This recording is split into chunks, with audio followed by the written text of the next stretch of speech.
Hey, it's Friday night draw time. We're finally back after so many weeks of hiatus.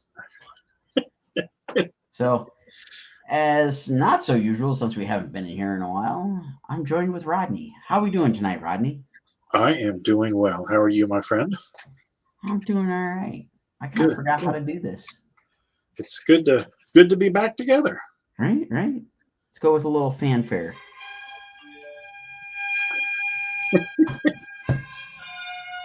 Okay, Wow. fanfare can stop. I like it. Okay, the fanfare can really stop. There it goes. Edward's here and says hello. Hello, Edward. What's going on, Edward? So that little sound effect reminded me of the Buzz Lightyear trailer.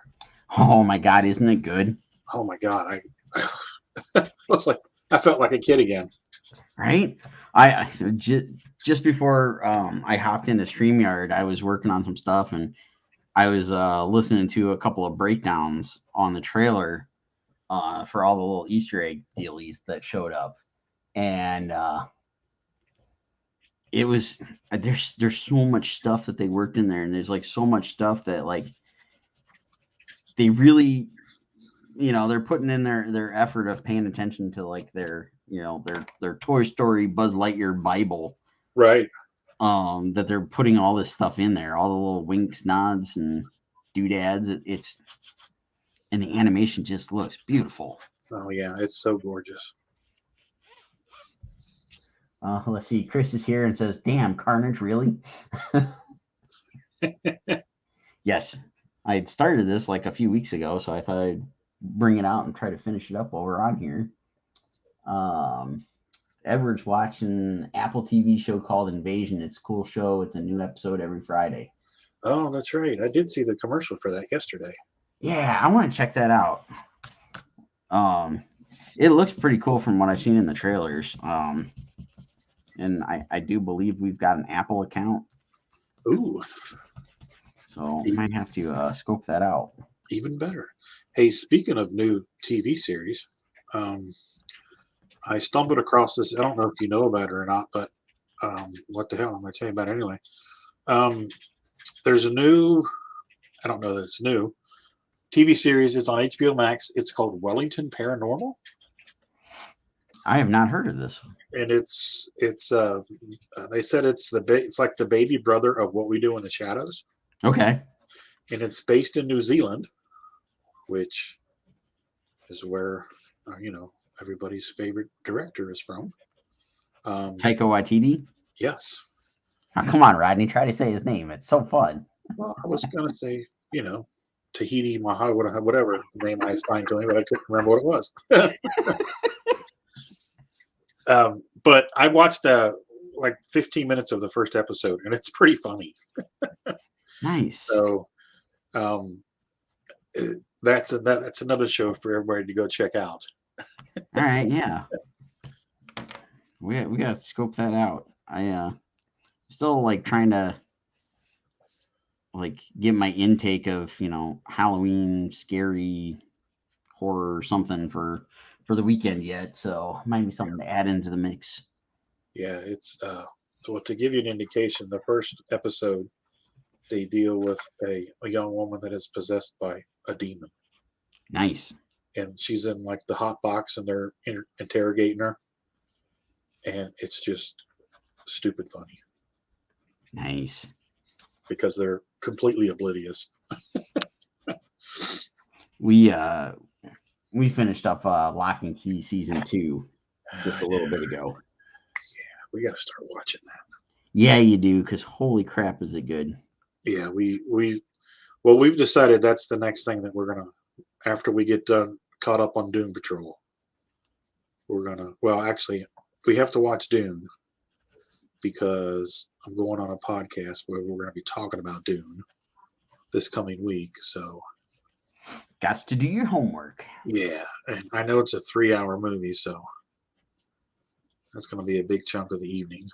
But after that, we'll get on to Lock and Key. Yeah, our plan is at some point to watch Dune this weekend.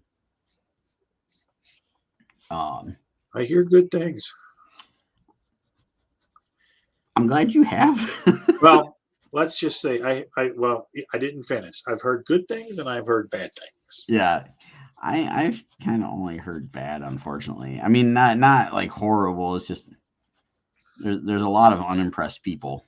Well, yeah, Which I mean the trailer or the commercial said it's a Star Wars for a new age, and I thought to myself, as shitty as that movie was in the 80s, how can this be? And then I saw the meme with Anakin and Padme where he said the movie about sand. oh yeah, And I was like, oh man. So it seems like it's the same movie. well yeah. I mean, I was reading something or listening to something yesterday, I think it was, and they were talking about like all the stuff that is supposedly lifted from Dune for Star Wars. Yeah.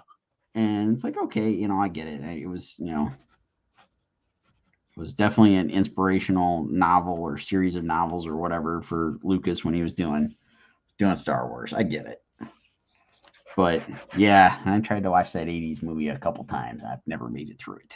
Yeah, I'm the same way. But I'm gonna give this a fair chance. I'm gonna watch it this weekend, hopefully. We were sitting here making our to-do list, so we'll see where we get through on the to-do list. Let's see. Chris says both look badass already. Oh, thank you, Chris. Yes, thank you. Alan Roderick's in the house. Hey guys, he shared it out. Thank you so much. Excellent.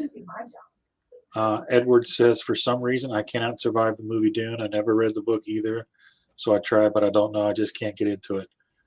You ain't alone, Edward. I think we're both feeling the same thing.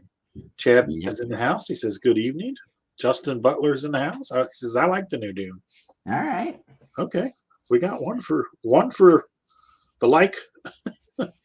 And, I'm not saying I like it or dislike it. I haven't seen it yet. So Right. Yeah. I'm in that boat, and I will watch it, and I will spare everybody my 2 cents once I watch it. So,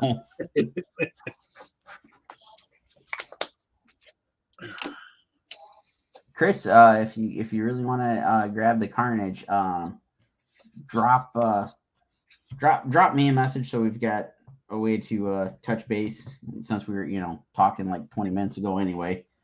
And we'll get you set up, buddy. Thank you. Sweet.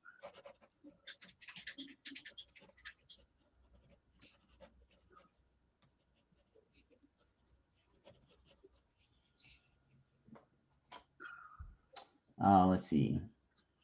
Rodney is tempting me with a strange. Tempt away. You want this, don't you? Thanks, Chris. Let's see. Chad says, me and the kid tried out the Ghost Rider costumes this evening, and they're badass. Nice. Oh, sweet. We're going to have to check out some photos on that one. Yeah. Load them up. Load them up. We need to see. I am totally not prepared for Halloween because, went to the con and getting back, and I had to rush some cover stuff. Yeah. And yeah, totally haven't had much time to fully prepare for the Halloween.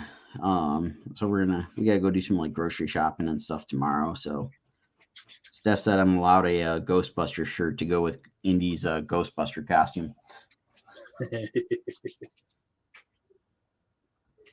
Cassie's here. Says looking really good, guys. Thank you. Hey, Cassie, how we doing?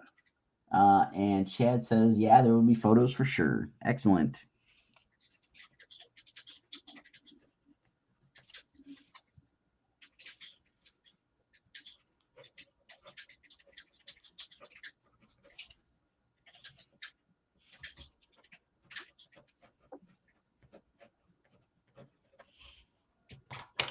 All right. It's time to start adding some detail. Detail. I'm trying to think of what other trailers, movie news, whatever. I've been like checking out the last couple days, and I'm like totally blanking. And now one finally hit me is they released a trailer for Witcher season 2 today. Oh, I didn't see that. I kind of watched it. I was in the middle of doing stuff, but I let it play because it was like one of those things where it was like I was watching one video and it just started auto playing the next thing. Yeah. And so I was kind of like half listening to it, but it sounds like the world of The Witcher is going to be like just that much bigger in this season. Oh, that's cool. That's not necessarily a bad thing. No, I mean, I don't know if you've watched the anime yet.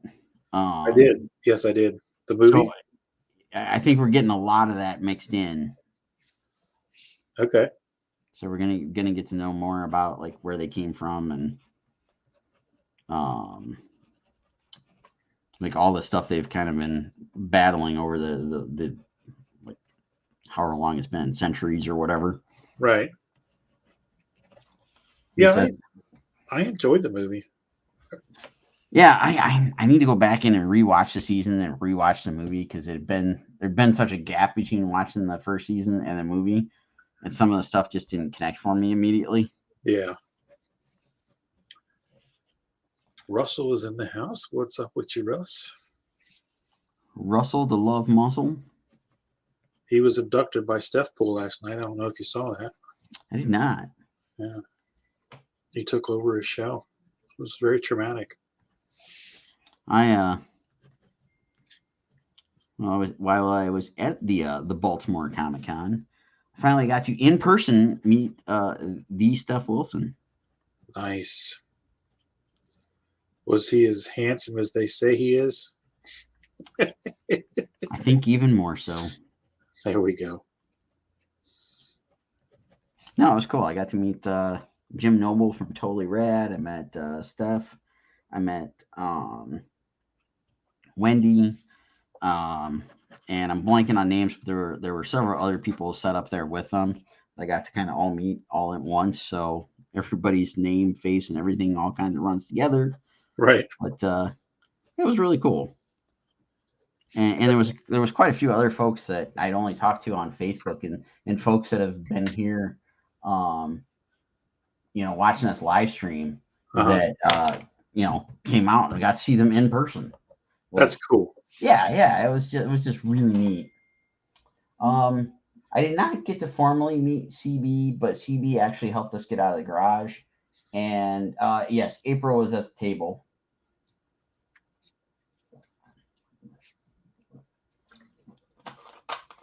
And I want to say one of the other guys' names was Mike, maybe. I'm horrible with like those things and trying to remember names. You were busy. Yeah, sure. Sometimes you're inundated with data and you just don't remember faces and names. Yeah, that's really what it came down to. There was like a ton of stuff of like running around trying to remember where everybody was set up at. And, I don't know if he's in watching, but I got to meet Michael Munshaw. He was like a row over. Nice. Another one of the Marvel and other, but mostly introduced to him online through the Marvel sketch card stuff. Okay. And we had some funny chats talking about our mutual friend Jalen Warner. Oh yeah. And Russ is saying Alton Simpson. Alton Simpson. I don't recognize the name. It may have been somebody there. It's not immediately coming to mind. I apologize if I did meet. Just don't remember that. I find that unless it's, and this is not true in every case, but it takes like 2 or 3 times of, encountering somebody at shows for it to stick. Yeah. if it's not somebody that you're dealing with almost on a daily or weekly basis. Yes. And I'm sure it's that way with a lot of people as well. Yeah, I'm usually pretty decent at names, especially if I can like match up a name and a face from, like you said, like if there's like a bunch of interactions online or something. Right. Then I'm usually pretty good with it. But man, like if you, and I know it's happened a number of times at cons where somebody's like, "Hey, this is my significant other," and 2 seconds later I'm trying to do a reintroduction to whoever the heck standing next to me and going, "This is so and so," and I forgot already. Yeah. Those are the ones that make you blush. Yep. Not as much as Rodney can make me blush. As much as what? Remember what you did to me at Lexington? What did I? In the wheelchair. Oh, well. We have to talk about that also. We'll talk about that backstage. Yeah. That was almost traumatic. Oh. It's a good thing the lady had a sense of humor. Let's put it that way. Uh-oh. This ought to be good. Hey, Steph, whip up some popcorn. We got to listen to this. It was one of those classic cases of Rodney being Rodney. And Tina just stepping right in And it. Tina stepping right in it. Hey, it happens. All right, and Chris is telling me, screw it, color it. All right. There you go. I will do that. I'm gonna get some of the details in here in pencil, start inking and coloring away then. Kind of like the first time we went to Chicago right after we met, and we're getting ready to go through the tolls. He says, "Hurry, get out, the trunk's open." So I'm like, "What?" And I jump out of the car and the trunk is not open. Was it the trunk? Yeah, you got me there. Was it a wallet? No, that was over in Coleraine. In Western Hills. Yeah, in the middle of the road, we're driving down 27, which is this really busy 4-lane was Glenway Avenue highway over in Cincinnati. And he stops the car and he says, "Hurry, get out, there's a wallet in the road." And I'm like, "What?" And he's like, "Get out, there's a wallet in the road." So my dumbass gets out of the car, and sure enough, there's a wallet in the road. But like, he's always driving and he's always like, "Hurry, get out and do this." In the middle of traffic. And she listens. So Cassie, I can't talk tonight. Cassie posted a interesting theory on there, which I think is true at times. But the whole thing about getting out of the car totally reminds me of my first trip to Chicago. So it was I think it was a summer between my junior and senior year of high school. After much convincing, I convinced my mom to let me go to Wizard World Chicago. And this was 99. Okay. Remember those days when your mom let you go to Chicago? Yeah, it was a lot of convincing, and so we made kind of like a family trip out of it, if you will. So my mom and my aunt went and did all like the crazy shopping and stuff in Chicago. Right. And my uncle and I went to the con throughout the days, right? And we were going to stay like an extra day or two. I don't remember what it was anymore. So we could all go to downtown Chicago and go see some of the stuff. Right. And so once the con was over and we were like transferring, I might be saying this wrong. This might have been the ride to the hotel. Anyway, we're in Chicago. This is the first time I've ever been there. I think it was the first time my uncle ever been to Chicago. My mom had been there, for her senior trip in high school. Oh, geez. And so like nobody's got any kind of real like knowledge of like what we're doing, where we're going, whatever. So we get in a cab and the cab driver mumbled horribly.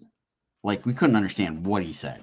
It was just kind of what, and then whatever. So we get in the car, and I kind of noticed that when we got in the car, like, the hood of the car seems like it's flopping around quite a bit. But it's a beat up cab. I don't know any better. Don't say anything. We get in the car. We get driving along, on the highway in Chicago, doing like 90 miles an hour. And all of a sudden, he hits the brakes, pulls over, turns on his little lights, and he's like, get out. That's all we understood was get out. And all of us looked at each other like, did he just say get out?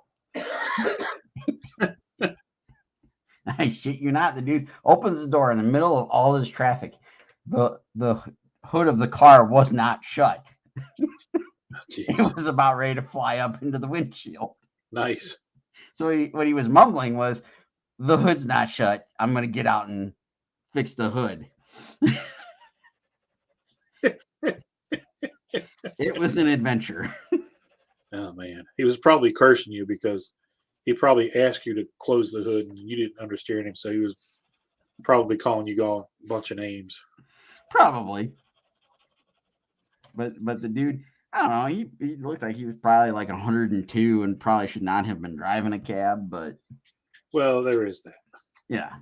But, not a good time to have the bumbles. Look here, Marble Mouth. Enunciate. Yeah.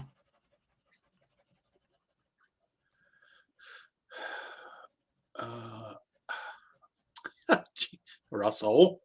Now.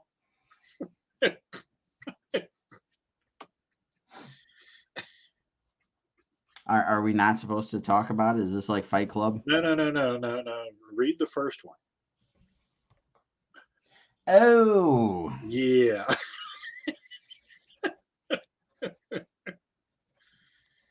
Well then. That's tomorrow night's show. Don't know what Russell's been doing today. Like how he says, I quit. That's funny. Are you being taken over by Steph Pool again? Or does his phone have Andre symptoms? Yeah. I had to explain that. I was on Meredith Logren and Anita Lanning's podcast last week, and they wanted to know where rodent came from.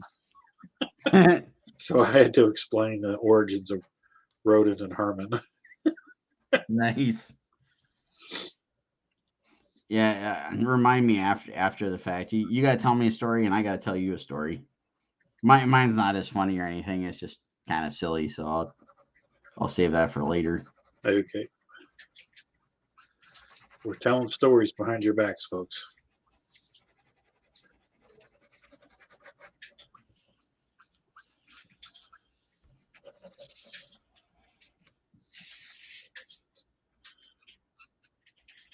So what else was there? What did you think of the Peacemaker trailer for the series? I didn't really pay that much attention to it, to be honest. Yeah. I do want to check it out just because it's James Gunn. Yeah, it looks really funny. When all that stuff was on with the DC, Yeah. We were doing something that day because we had left and come back and caught part of it, and then we took off to go somewhere else. I think it was all in prep to go to Baltimore. Right. So I only really watched the stuff I really wanted to pay attention to, and it's more of a, how about that Flash trailer? That was pretty interesting. Michael Keaton's back. Yes, he is. Yeah, that's what we did. So I think we ran errands, and then we went to dinner with the Lovitts. And we were talking about it when we went to dinner. It's like, we were both thinking the same thing. Nate and I were talking about it. It's like, just so wanted to see him rip that cover off and show the Batmobile, but they only teased us. Right. But they do like to tease. Yeah, I was so excited to just that Michael Keaton's back in there. Like I'd say Flash and Shazam are probably my two like most anticipated DC things right now. Shazam or Black Adam? Oh yeah, Black Adam too. Yeah. So that's my top three: Black Adam, Shazam, and Flash. Yeah, I can't wait to see Hawkman and Black Adam. Mm-hmm. And Dr. Fate. Yeah. Pierce Brosnan as Dr. Fate. That's gonna be cool. I just always wanted to see Hawkman because he was part of the JLA, but he wasn't in Super Friends when I was a kid. Yeah. They didn't make a Hawkeye action Amigo figure back in the day, so I got screwed there. So, right. You know, Hawkman was always left out, and even when Mego did those re-releases 10 years ago, Yeah. they did a Green Lantern, they did a Flash, but they didn't do Hawkman. Have they yet? Because I mean, they're still doing them. No, they haven't done him yet. I've got a Harley Quinn. They did a Harley Quinn, but they don't have. They've never done a Hawkman. I think it's time for you to send a letter to the editor. I'm saying. Tina's getting a little feisty in the comments there. Uh-oh. Blast Cast is so much fun. If you haven't come and hung out on a Saturday night over at Russell Explodes, you are missing out. Our next comic and be Roadhead. Yeah, hey, I can write that if you know. I'm all over it. That's what she said.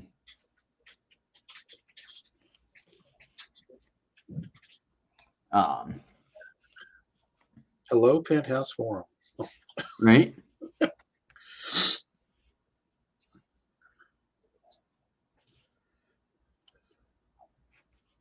Yeah, so I got it sitting here. I'm totally going to show it off because huge thank you to Brian Polito and Marat and everybody else over at Coffin. I got some copies of Queen Death in the mail. Very nice. A little homage to the Todd father here. Excellent. So these will be making their rounds at the old C2E2 in December. And maybe a live sale thereafter or something.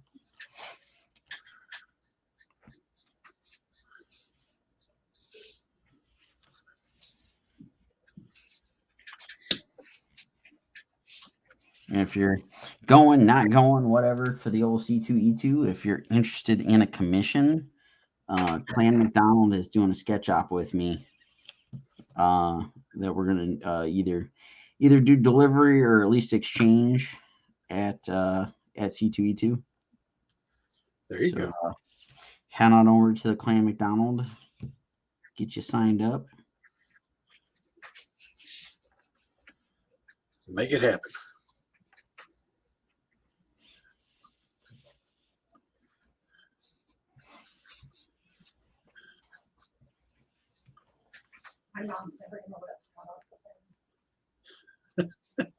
I was just sitting here thinking that myself. Oh, that's what he gets for dodging her for once. Uh-oh. Who's in trouble now? His Tina's uncle, Ah. which is the baby of the family, and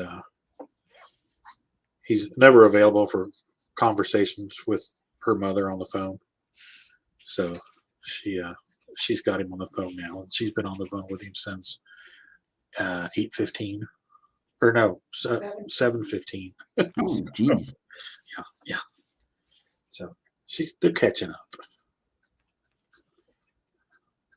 Fun. Yeah. Fun with Big Sis. Justin put in for one a few days ago. I did see that. Thank you, Justin. I think I've already got another one on the list from you, so much appreciated. And a huge thank you again to Steve and everybody over at Clan McDonald for taking care of all that. Don't know if anybody's watching them. Maybe they'll watch later. But I figured I'd throw it out there. Why not? It doesn't hurt.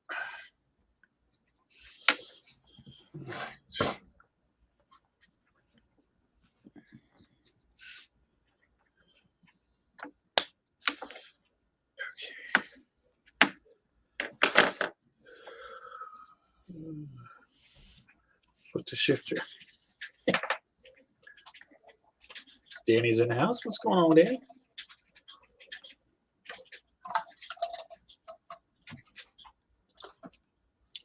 We got the rest of the pages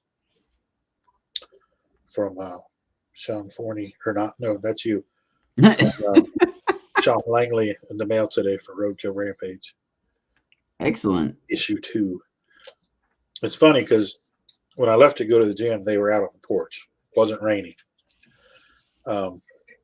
So I took them and put them inside the door, and then left and went to the gym. I came home. It was raining, and there were several boxes and paper parcel bags sitting in the rain, wet. And the mailbox was open, and all the mail in the mailbox was wet. It's just like, when it's not raining, you know, they tuck it up under the porch, and they close the door for the you know what I mean? But Oh yeah, no. It's raining. That's why I've gotten to be really friendly with our mail person, and she takes good care of us. She anytime we got a package, man, she brings it up to the porch, puts it on the little table we got outside and everything. So it's nice and covered and protected. And when we took off for the weekend, it was like we had nothing coming in the mail, and all of a sudden we got like notifications left and right. So thankfully our neighbors were around, and they were able to grab our stuff. And here I was thinking, you know, like, it's just gonna be like 1 or 2 packages. Ended up they had to like come and grab like 2 big boxes of stuff, 3 boxes of stuff, and then like this whole bag full of stuff that they had. I was like, I'm so sorry. It's only supposed to be like 1 package. Oh man. It was like everything decided to show up all at one time. Yeah, that's pretty much what it was today. There was just a ton of stuff. That's because Friday is Amazon delivery day. Friday is Amazon delivery day. Only on Friday, because man, here it's like every day. Okay. In some weeks I feel like it's Christmas. It's like, oh dang it, just deodorant again. Don't you hate that? Yeah, I get all excited for these cool packages to show up, and then it's something lame.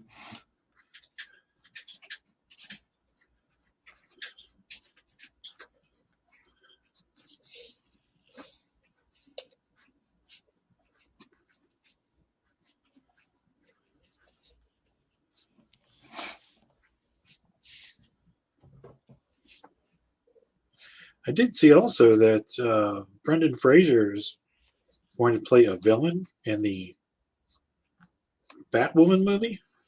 Batgirl movie. Batgirl movie, yeah. Yeah, I don't know if it's official, but last I saw, it looks like he's playing, I think, Firefly.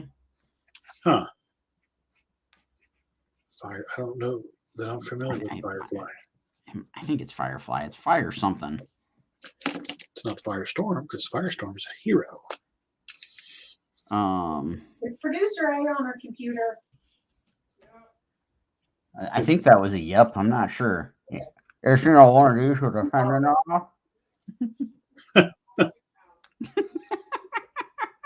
What? I'm scheming. They're scheming. I'm scheming. She's scheming.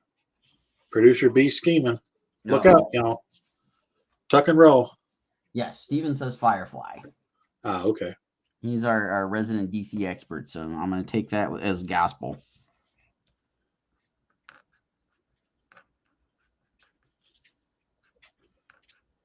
So yeah, Brendan Fraser is going to be playing Firefly. I can't remember who they cast as Batgirl. Yeah, we need to catch up on like the last 2 episodes of Titans, maybe 3. I can't remember now. Yeah, we're all caught up. We saw the season finale.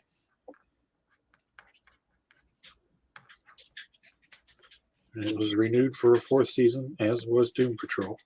Nice. And Young Justice. Nice. Yeah, I need to go back in and watch the series and get caught up on that and watch that new one.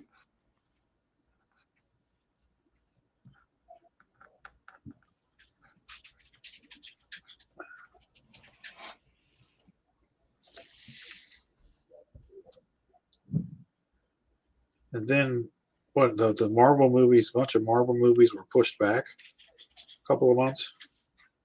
Yes.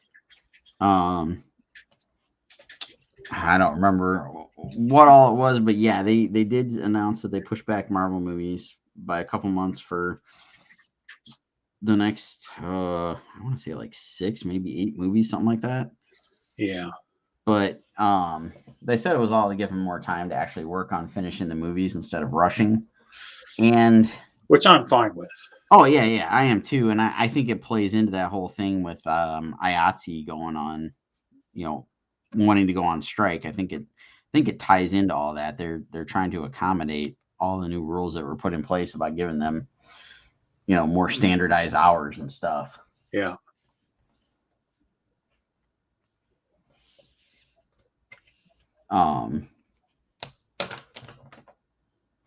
But yeah, they also, it hasn't been made official, but it was from a pretty reliable source of the next couple of movies that they're going to be putting in production starting next year.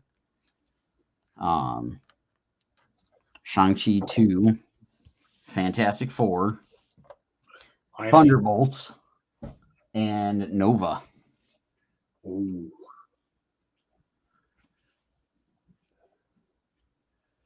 I am all about Nova. Or not Nova, Fantastic Four. Yeah, Fantastic Four should be awesome. And I'm pretty excited to see what they do with the whole Thunderbolts idea. Now that it looks like they're, building up that team. Yeah. Yeah, I'm definitely on board for that.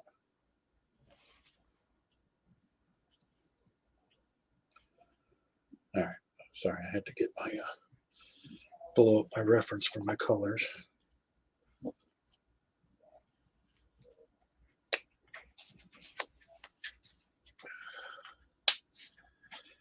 the color that I want. Nope. Not enough blue.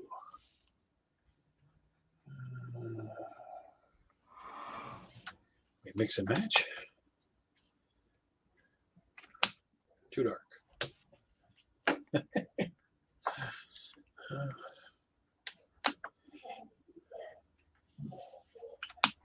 Try again.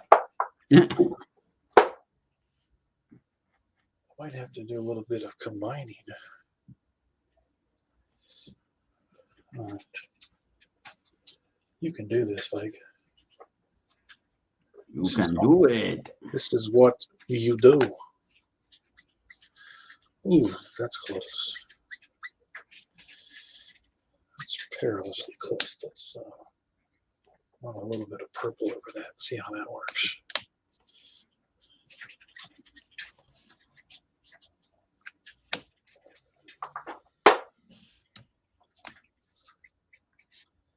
All right, we're going with it.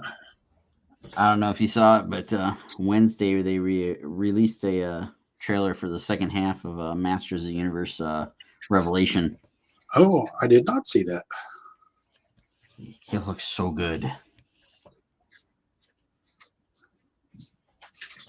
I'm excited for November. There's so much stuff coming out this month. Yeah, there's been a lot of reveals the last couple of weeks.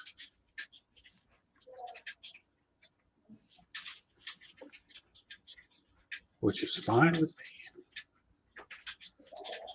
me. And next Tuesday, Curse of Oak Island comes back. We were watching a little bit of that the other night at dinner. And then again at the end of the night we were in bed watching it. It was pretty interesting, man. I didn't realize that they had drained the swamp and they found that paved road. Oh yeah. And they found the what was it, false floor under the swamp? trying to remember what it was. They start to find something, and as it typically goes, something bad happens, whatever, and they can't Something go in. impedes their progress. Yeah, so they had to stop for the end of the year. So I'm hoping they really get in there and like dig the heck out of that thing this year. Because yeah, they found like one road that ended up turning into like 3 different paths throughout that island. Yeah. And the one is actually leading to the money pit. Yeah. And just so much stuff that they find on that path, with like, without a doubt proving that there was, some sort of human interaction, way before that they had anything recorded saying anybody was there. Right. Even predating the Vikings. Yeah. We're talking like 12th century. Yeah. When the Templars would have come. Yep. Which they proved it. What was it, last week? Last week or the week before? They even proved that the Vikings were here even before that. Oh yeah. So that was actually, what would that have been? It was exactly 1,000 years ago. So it was 1021. Yeah, because they proved that they had a settlement. I forget where the location was off the top of my head, but yeah.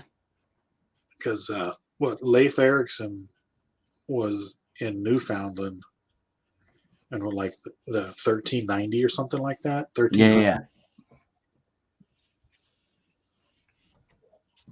And now they've got proof that it was, a few hundred years before that even. I just think it's so interesting that there's probably so much shit that they already know, but it's not public knowledge. Oh yeah. And that's the kind of stuff that really I'm fascinated by. The Oak Island thing, the whole Templars, and Mm-hmm. what was the name of the city that was being sacked? It starts with an A. The Templars were there, and they supposedly took the Ark of the Covenant and all a bunch of other religious artifacts. Oh yeah. What was being sacked by the Muslims? I can't think of the name of it. I was trying to think of it the other night. I didn't think to pick up my phone and ask Google. I know what you're talking about, and I, for the life of me, cannot think of it because that was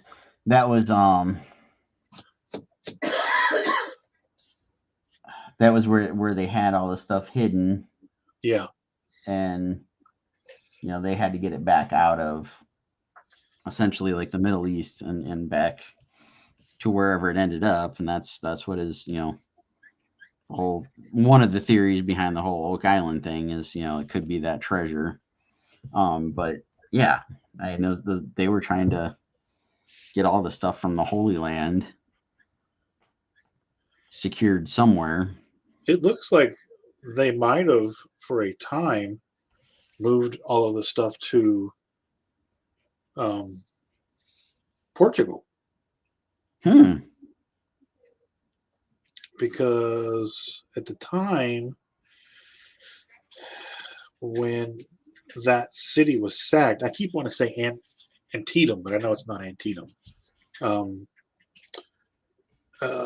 Pope was Portuguese, and that was right around the time when the Spanish conquistadors were in South America. The Portuguese Empire was in South America, and that's why they split the continent of South America in half. And well, it's actually 2/3. 2/3 of the continent speak Portuguese, and the other third speak Spanish, because those are the two empires going there and settling it. But yeah, I can't think of the name of that city. Steven says Antioch. Antioch. Okay. And Yeah, I might agree with that because I for the life of me can't think of it. Yeah, that sounds right.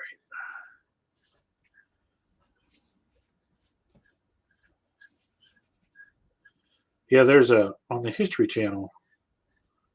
There's a series. When you know that series it was on for 2 seasons. Mark Hamill was in it. Yeah. It was all Knights, about the Knights Templar. Knight's Fall or something like that. Yeah. Yeah, that was in that time. Well, actually, that chronicled when the Knights were hunted down. You know that's where Friday the 13th comes from, right? Yes. Okay. Yeah, because it was Friday the 13th, 1313. Yeah. And it was the church and the king had them all executed. Right. Because they wanted their wealth. Yep. And they never got it because they hid it. Oh, sorry. That'll learn them. Oak Island has the ancient coconut water filtration system on it, right? The treasure is fresh water.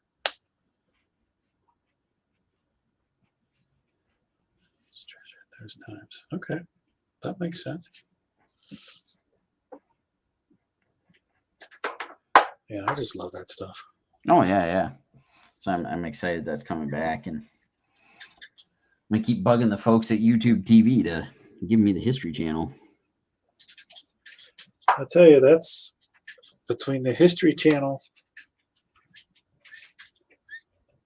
Most of the time, it's on the History Channel. If it's not sports of some, if it's not baseball, football, or basketball, it's either the History Channel, the Discovery Channel, or something on, FX, or if there's a superhero movie on or something like that. But yeah. Anything on the Templars, I'm watching. Anything on Ancient Aliens, I'm watching. Yeah, I'm definitely missing some of that during the day because, like, for whatever reason, YouTube doesn't carry the History Channel. So, like, Oak Island, I'll just get the season on Amazon. But, like, they definitely need to add that to the network. That new season of Oak Island started Tuesday. It starts Tuesday. It starts this Tuesday. Okay. Yeah. Okay.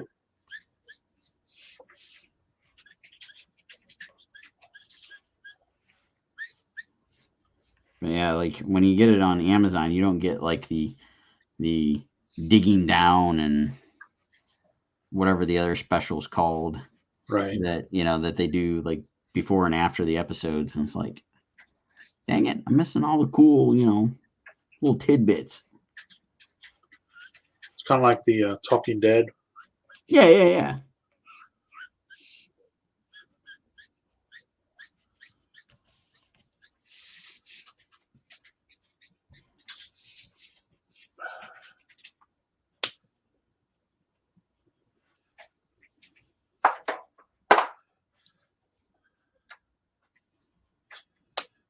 Steven says that's why I have Hulu too.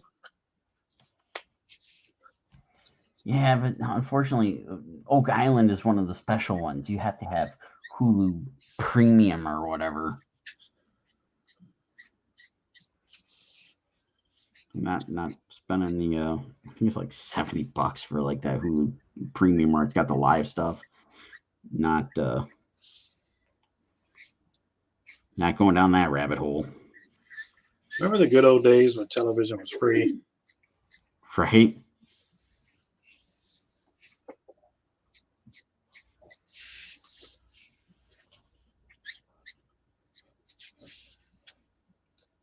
Oh, Chad says I've been looking into going on the tour of Oak Island. It's booked up solid every year. Oh man, dude, I totally want to do that.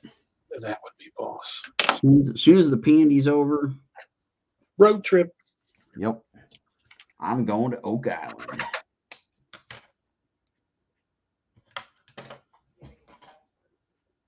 That says I gotta get a passport. Well, we should totally do that so that we can go to the Oak Island.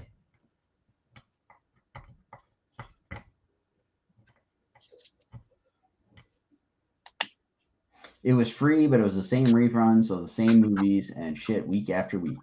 Now you can watch what you want, when you want.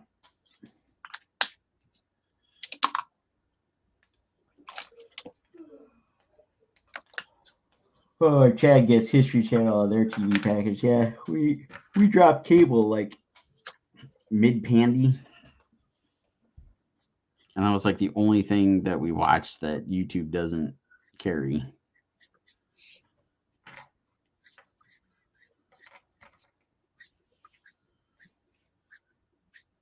So YouTube, if you're you're listening in, add the History Channel. Yeah. Do it now.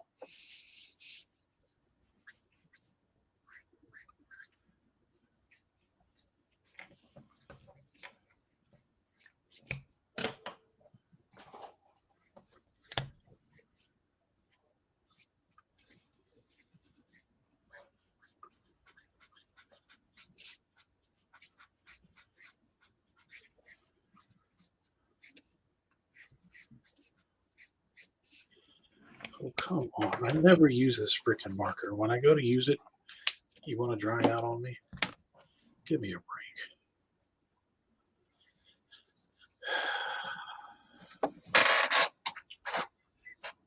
What is it for? Okay, I'm going over here to get a marker refill.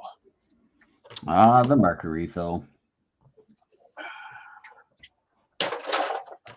Gotta love it. There we go.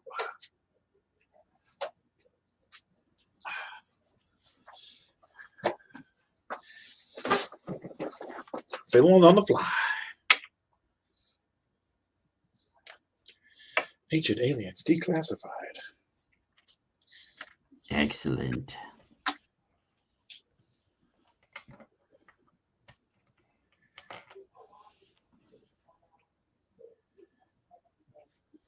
Chad says History and Discovery is the only channels that I watch all the time.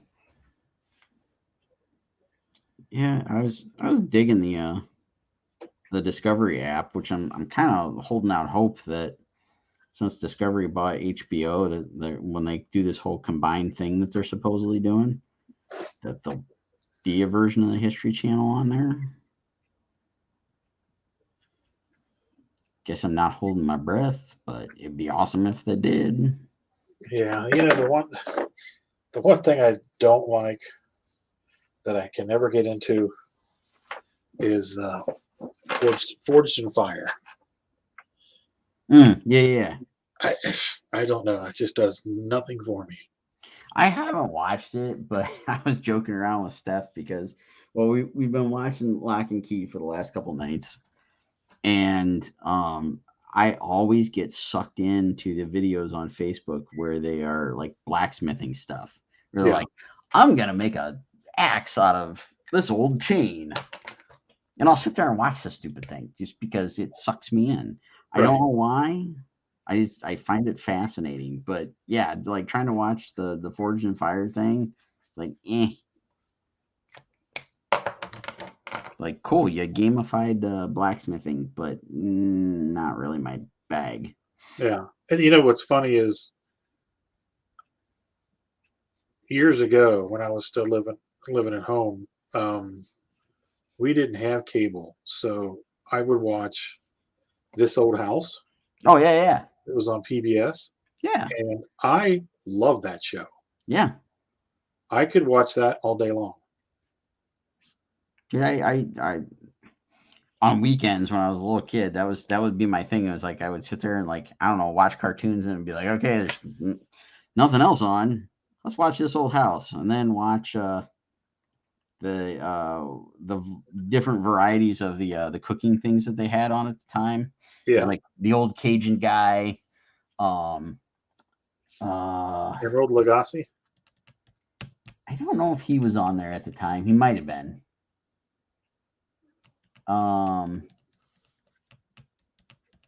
There was the Asian guy that did some stuff. And it was something else I would end up watching. It was like one of those cooking things. It would be like, just the weird stuff I would find to watch that like, then they come out with the the Food Network, and I totally dive into watching all the junk on Food Network now. Yeah. It's like all these things shaped me for later on. You ever watch Diners, Drives, and Dives? Oh yeah. Yeah. It's how I sometimes find these fun places to eat when we go to conventions. Oh yeah. Which dude, if you like ramen, we found a killer place in Baltimore. Oh my God, the pictures that you sent had me in envy. Dude, that was so good. It was like a split second decision. Steph's like, hey, there's a ramen place down here. Okay, cool, let's go there. And I didn't know what to really expect. I was like, all right, I'm gonna get a bowl of ramen. Read the menu. This sounds good. I like that bowl was gigantic. It was like somebody brought me out like a freaking cooking pot full of noodles. A cauldron of goodies. Yeah. So it was like, got that, and I got some sushi, and Steph got some wings. Yeah, she got wings. Jesse was like starving apparently because he got like 2 entrees, and then he was trying to order some sort of like it was a vegetarian sushi thing, but we couldn't understand the server because he also was mumbling and he talked really softly. So it was like all we heard was string beans, and Jesse's like, sure. So instead of like some sort of like string bean sushi thing, he got like string beans with sauce poured over them. They were good. I tried one. Yeah, actually, Tina's sister got those last weekend.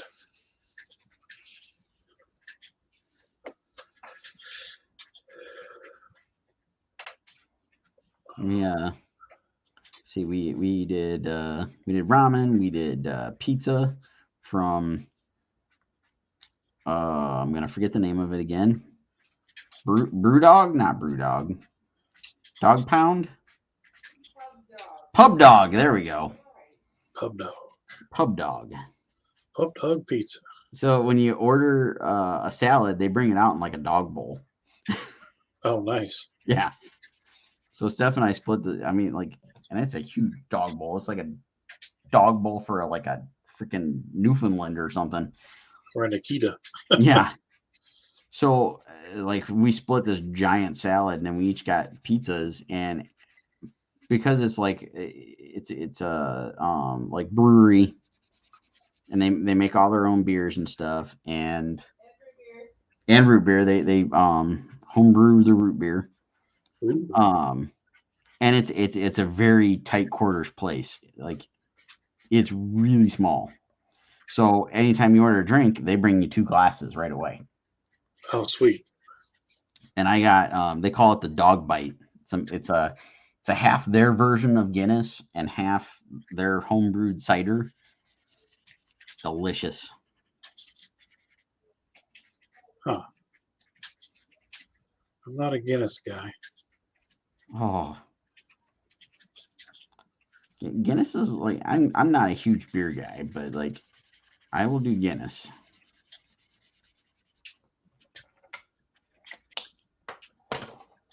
And it's surprisingly really good mixed with a cider. Maybe I'd have to try it again. I haven't tried it in a long time since I'm older now and have a more discerning palate. There you go.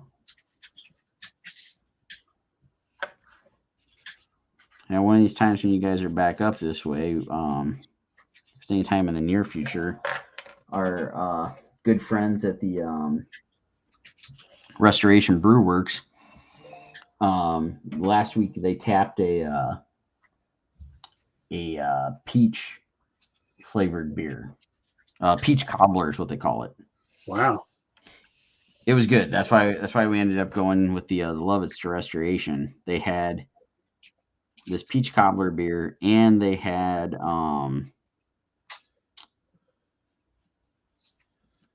pork burnt ends that they did in a peach poblano sauce. Oof. It was so good. That just sounds wrong. Oh, In a good way. right, right. It was like I saw it immediately, and like without thinking, I just sent it over to Nate because I was like, I know he's totally gonna dig this, and he saw it and he was like, yeah. He's like, when are we going? I didn't realize it was supposed to be like they were tapping it like that night. Oh man. And it was kind of like, yeah, they might run out of this stuff beforehand. And it was like we already had like a billion things going on that day. I was like, I'm sorry, I didn't realize, it was like a tonight only thing. But thankfully, we were able to go on. I think we went Saturday, and they still had everything, so we got to try all of it. Oh, that's good. And today they emailed producer A, and they actually emailed Nate too. And I got yelled at because I claimed the month of May for next year for putting the stuff up in their gallery. Oh, sweet. Nate claimed April. And the art teachers were freaking out because they had claimed December for this year. The email told them it was November. Oh man. So they were in full on panic. Like shit. Yeah, they wanted them to hang artwork on Monday, and it's like, you guys don't know art teachers.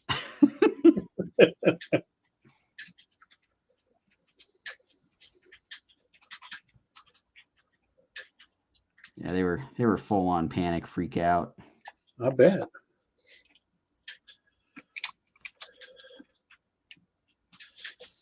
Okay. Producer A is still working on her horsies. Oh yeah. Last year was birds. This year's horsies. How's she liking that new studio? A lot better now. It's got a window and a wall. And a wall. That's right. We'll be up there creating masterpieces. She wasn't playing producer. She would be. I think we're in trouble. Uh-oh. Now you've done it.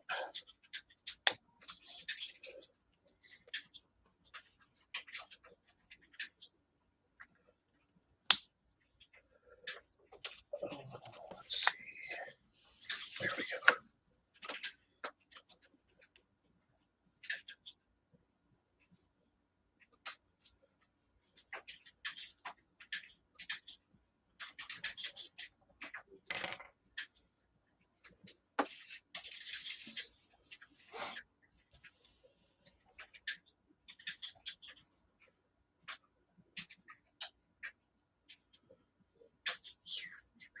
Did you stream this morning?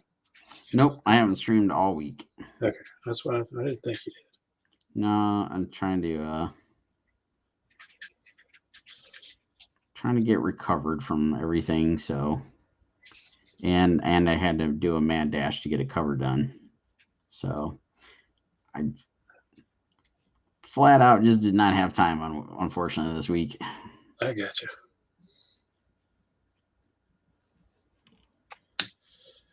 Well, I finally got the script for Roadkill Rampage 3 done. And it is off to the editor. Excellent. And I started working on the script for issue 4. Excellent. Today. Look at you. Actually, I kind of started yesterday when I was finishing up the script for issue 3. It just kept talking to me. So I just went with it. And we were laying in bed last night, and something just came to me. So I had to grab my phone real quick and jot it down. Yeah. And then when I finally was able to sit down today and start writing, I was doing that, and then something else on that same line came to me, which kind of links the opening of the book with issue 1 Okay. to the closing of the book with issue 4. Nice. And I remembered when I was writing issue 1, thinking about doing this, but it was one of those things that you think about and you don't write it down and you forget about it. Mm-hmm. And then it comes to you again. And so you think it's an organic thought, but then you remember that it was something that you intended to do anyway. Yeah. Because there's something that I put on something in issue 1 for that reason. And when I was flipping through the pages on the computer for issue 1, researching this thought process, I saw it, and I'm not gonna say what it is, but I started giggling because I'm like, "Ooh, you sneaky little bastard!" So that made me very happy because it's gonna work perfectly. Nice. I sometime last week before we left, I was able to, because Steph had a brilliant idea. She was like, get something to read the script for you so I could listen to it while I was working. Yeah. And I found like a goofy little app on the Microsoft thing, and total robot voice read me the script. Yep. So I was able to at least come up with some things, because it was like the character kept saying basically the same line over and over, like he was Inigo Montoya. And I'm like, we got to tweak that one. Yeah. I've found some videos on YouTube where they're talking about writing. And I've just kind of been listening to those the last couple of days, off and on in the background. And it's stuff that I've kind of already known, but you pick up stuff and you forget about it. Right. So this has just kind of been a reminder, and it's really kind of got my mind on fire, which I think is why everything is coming to me for issue 4. But it's like, hell yeah, if it's coming to me, just get it done. So yeah, we'll see how far I get before it all goes away. Right. That's going to be probably part of this weekend's project, is like sitting down and taking some more notes on the script and stuff. I've already got a bunch of covers in the works, because we need to reprint the earlier issues and stuff. So I've had a bunch of that stuff that I've been slowly chipping away at in between other things. So be a little bit of those over the weekend, and on top of the rest of the to-do list. Of course, yeah, because I was actually going to start working on the script for issue 3 of Pitter Patter, but my mind was just so entrenched in the Roadkill Rampage that it just wouldn't shut off. Oh yeah. So I was like, all right, screw it. This is what we're doing right now.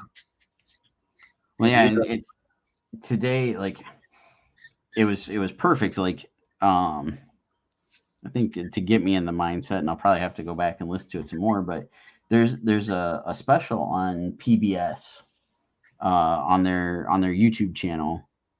There's a doctor whose name I'm completely blanking on, and she does this series called Monstrum.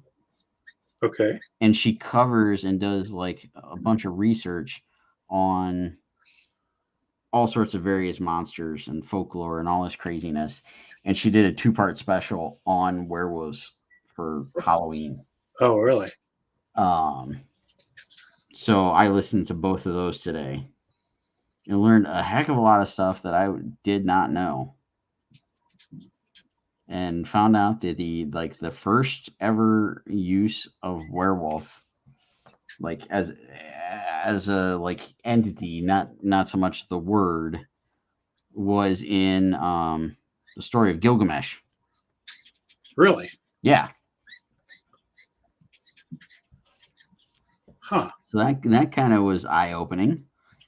So yeah, there's some neat stuff I learned. Some other stuff that I was kind of like, I think folks are reading into this a little too much, but whatever. Right. But it was pretty neat. There's a lot of history behind it.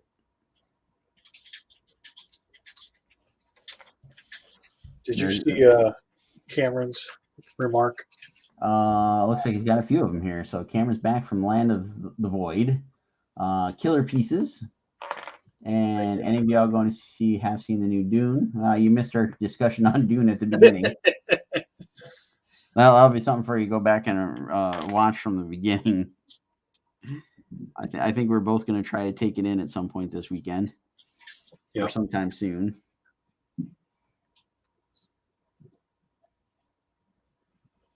Yeah, I have to watch it because I have to. Oh, that's right. You got to do the podcast. The podcast, yeah. I gotta get producer B to start booking some of those things for me sometime next year. Once we get it cracking at this thing, it never fails. We always kind of make the joke of like, as soon as you start to work on your own thing, that's where everybody, like all of a sudden everything starts coming in. Yep. And wouldn't you know it, every time I like start to get to the point where it's like, I'm gonna read the script, I'm gonna start on this, it's like, oh hey, can I do that? Well, yeah, I can do that. We'll just set this off to the side for a little bit. Oh, the bane of our existence. Exactly. But I am making some headway, at least in the sense that I did get one pass at listening to it, which is pretty neat. Like I'll give a plug to Scott Story. I had seen him talking about his writing process on Facebook maybe a couple months ago, and he's got like a few different software and apps and whatnot that he uses. And he had put something about the whole, getting something to read it out loud to him so he could listen for like grammatical errors, in the sense of like you don't always speak the way you write. Right. You might write something that's like really nice and eloquent, but nobody ever speaks that way. Right. That's what Casey said when she said that I write purple. Yeah. And so it's really neat to have it, go through and read it. And it's like, even though it's like this awful monotone computer voice, I was still able to pick up on some of that stuff. Like, ooh, maybe go back in and tweak this, or like, whatever. Right. Just little idiosyncrasies of stuff that pops up that you might not always catch just reading it. Yeah, because we're so attached to it because it's in our heads, and they're our babies, so we're not necessarily seeing or hearing all the funkiness that might be there. Right. So I was just, it just kind of eye-opening to sit there and like give that a try of like, hey, let's see if this can work. It was interesting. In that same vein, I went back when I was finishing up issue 3 of Roadkill. I had a 22-page story, and we wanted to make it 24 so that we didn't have any extra pages left over. So I had 2 extra pages to play with, and I went back through the book, and I read. First of all, I went back to each page and did a panel count. And there was one page where there were 10 panels on it. I was like, okay, let's see if we can't get that down. So I was able to kind of split that page up. So it kind of gave me a half a page, and then it, subsequently it led to splitting up other pages, and I was able to add that second page in somewhere else.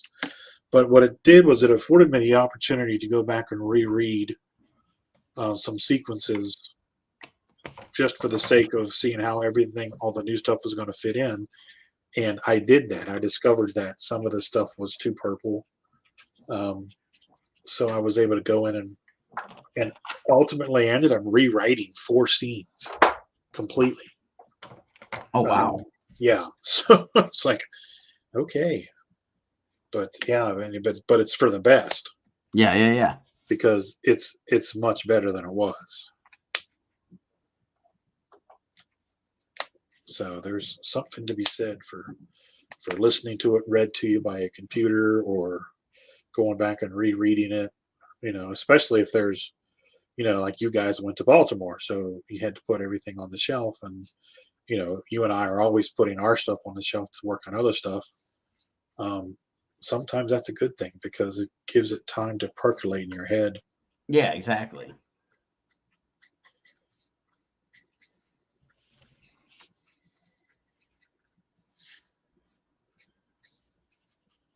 Yeah, it's and I've been trying to do that with some art stuff lately too. Not outside of like the story and whatnot, but like trying to take that opportunity to like step back from whatever I might sketch out for an idea. Right. And I did that for the thing I was working on this week, and we were actually at the con, and like we talked before we got on here, the con was a little bit slow with people coming. So I sat there at the con and I told Steph, I was like, I think this would look better if I, zoomed in a bit more. And she agreed with me, and so I sat there and I did brand new thumbnails and picked one I liked, and I spent a good chunk of Friday just reworking what I already thought I had a good solid piece to. Right. And I think came up with a much better layout and design in the end because I did that where I took some time away from it because I was sitting there trying to like cram in time on the car ride there, and it wasn't happening. And that little bit of time gave me that little bit of like, ooh, yeah, I think this might actually work better. Yeah, and it's interesting. It's an interesting observation because you wonder, or anyway, it drives me to wonder, as busy as we get, and as much as we have to put on the shelf and blah blah blah blah blah blah blah in our little microcosm. Imagine, the scale of Marvel or DC, and you just said how much better your piece was when you were able to go back and readdress it. Imagine if, Claremont and Byrne, or Wolfman and Perez or whoever, Hitch and Bendis had time to go back and reread through what they were writing for, the Ultimates or Uncanny, and had a chance to go back and re-examine it and change some things. How much better, if they weren't just on this tight 28-day deadline constantly. Oh yeah. How much better comics would be. Oh yeah. Yeah, I think you get some stellar material, Yeah. But the drawback of that is that us as fans as well, we'd be chomping at the bit, going, where's my book? I want to read this, Exactly. and that's the thing where it's like I know it's taken me years each time to get the opportunity to draw each issue of Scarlet that we've done. And, I'd like to make that a little bit quicker, but there's a lot of stuff that goes in there of making that a possibility. And we're trying. Right. And hopefully, we'll keep at it and, make that some sort of reality, but still be able to give quality, not lacking in that department, but yet still be able to put out material, much more frequently. Yeah, because I was looking at issues 1 and 2 of Pitter Patter, and I was like, damn, dude, you guys did this. This is your stuff. It's a pretty nice package, Oh yeah. And which immediately draws me to, you need to get more of these out quicker. Yep. So that's always the goal. That's always the intent. Let's see. Cameron says, "What are y'all doing? Anything special for Halloween?" Not really. Yeah, no, I'd like to. I Yeah. don't know if we're gonna get the chance or if anything is actually still going on this weekend. The Ohio History Connection or whatever they call it now is they're doing a thing in their old timey village, whatever it's called, where they were doing some Halloween themed stuff. But I don't know if it's running this weekend, so I don't know if we'll get the opportunity to do it. Plus, the weather's kind of crap, so. I thought the weather was supposed to clear up after tomorrow, maybe. Yeah, I think it's supposed to be better by Sunday, but I don't know if the thing's open on Sunday. Right. So. Do you guys get a lot of trick or treaters in your neighborhood? We get a fair amount. Okay. Because we don't get any here. We'll probably get, I don't know. Yeah. Maybe 50 kids, something like that. That'd be my guess. We go through a pretty good chunk of candy. Tina says that they used to get more people here, but this is an older subdivision and it's surrounded by newer subdivisions. So that's where they all the kids there's go. like 20 houses on our street. Yeah. And you can go one street over and there's what? 200? 200? Yeah. Yeah. Yeah, it's like Sean and Stephanie's neighborhood. You go there and you got tons of houses to hit. Right. Yeah, because this neighborhood is a lot like my mom's neighborhood. A lot of the kids have grown up and moved away, and it's the parents living there.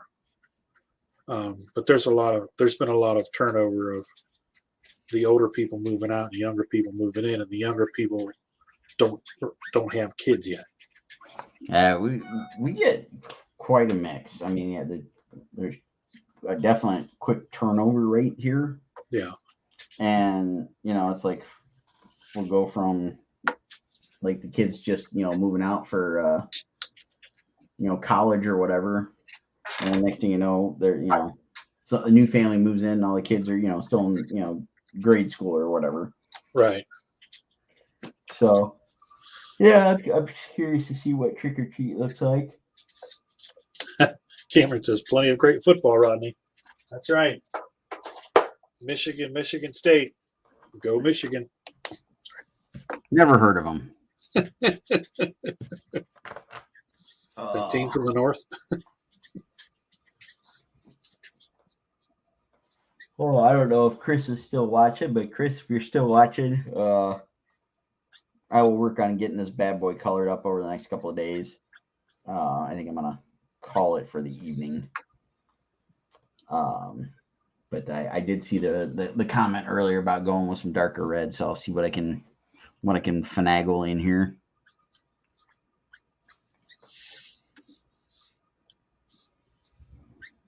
It's looking good. It's pretty wicked. I'm digging Doctor Strange.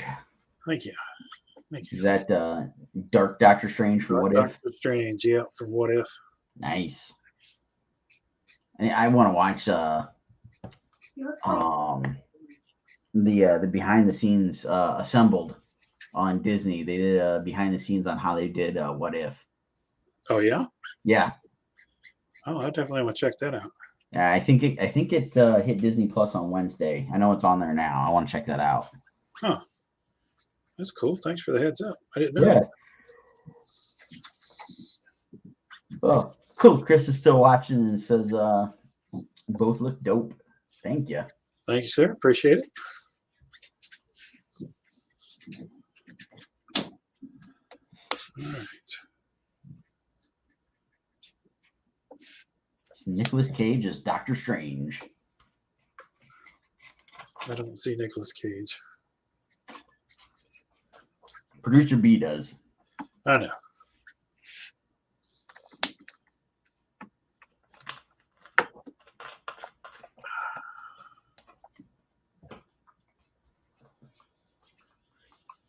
least it's not George Washington. Yeah, that's not George Washington. Not George Washington. We might have to do a George Washington night. I would definitely win that night. I think, just bare saying. You do a mean George Washington. I do a mean George Washington now. Come on. Ant-Man and the George Washington. Ant-Man and George Washingtons. Screw you, and screw you.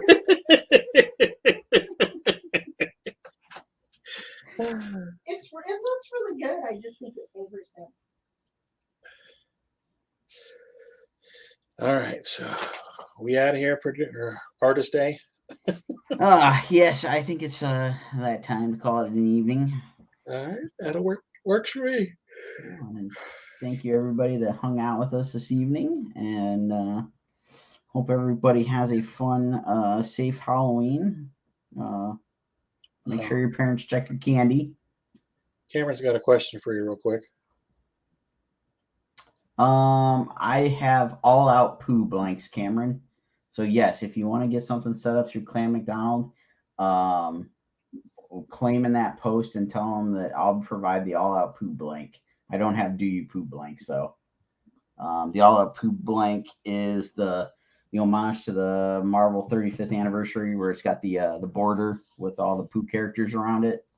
I've posted a couple pictures, and I've actually got a commission to post up from the weekend. So yes, to answer your question.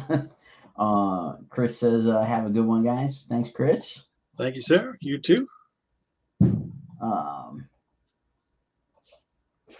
So yeah, happy Halloween and enjoy the weekend. Hopefully it's not rainy like it is here, and that's all I can really come up with for this evening. Yeah. Anybody, if you're interested, come join myself and Russell Allen tomorrow for Blastcast over at Russ Explode Studios at 10 o'clock our time, and for the silliness that is Blastcast, and that's where I'll be tomorrow night. Sweet. All right. Thanks for tuning in, everybody. Good night. Good night, everybody.